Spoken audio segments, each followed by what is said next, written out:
صلی اللہ علیہ وسلم کی اٹسیلف بات ہے نا کہ انہوں نے کہا کہ اگر میں چاہوں تو یہ سونے کے پہاڑ بن جائے اور یہ میرے ساتھ چلیں. پھر جو میں آپ کو بتا رہا ہوں وہ یہ ہے کہ دنیا دولت کی نہیں ہے. اب جو وقت آ گیا ہے جس کی ہم بات کر رہے ہیں وہ یہ ہے کہ وہ ایک دوسرے کی حسرت، ایک دوسرے کی ٹسل اور ایک دوسرے کا دکھاوا والی زندگی ہو گئی.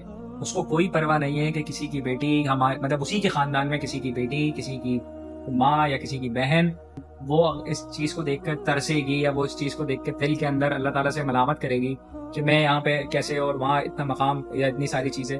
تو یہ چیزیں آپ بہت مطلب بڑی بات کہہ رہے ہیں ندیم بھائی. اگر اس وقت کبھی ان کو ضرورت، یہ تو شادی کی بات ہے نا، شادی کی حسرت ہے، اگر ان کو کبھی میت میں اور مطلب تکلیف کے اندر بھی ان لوگوں کی ضرورت پڑتی نا تو لوگ کھڑے ہوئے نہیں ہوتے جو پاورفل ہوتے ہیں، جو چیزیں ہوتی ہیں. جواب دینا اور چیزیں کرنا تو بہت دور کی بات ہے.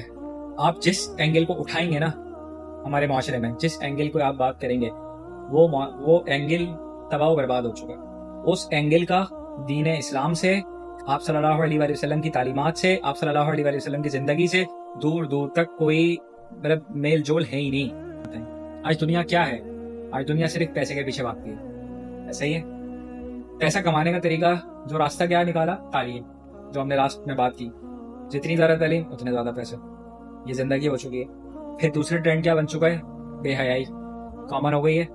کل تک جس چیز کو آپ اور میں، اگر چھوڑے نا دنیا کی، آپ اور میں اپنی بات کر لیتے ہیں، کل تک جس چیز کو ہم بہت زیادہ ایک ایسی نظروں سے دیکھ رہے ہوتے تھے کہ یار یہ تو بہت بڑا گناہ ہے، یہ تو بہت یہ کیسے ہو رہا ہے یہاں پہ، آج وہی چیز ہمارے سامنے سے گزر جائے تو ہم بولتے ہیں اس کامن تھے. تو ہمارے دل سیاہ ہو چکے ہیں. ہمیں برائی نہیں لگتی، ہمیں گندگی نہیں لگتی. صرف وقتی محبت ہم ظاہر کرتے ہیں. رمضان آئے گا تو رمضان میں اب وہ ساری چیزیں نہیں رہی نا. وہ روزے نہیں رہے، وہ نمازیں نہیں رہی، وہ تراویح نہیں رہی، وہ عبادتیں نہیں رہی. وہ صرف کلچر اور ایک وہ نارمز بن چکے ہیں.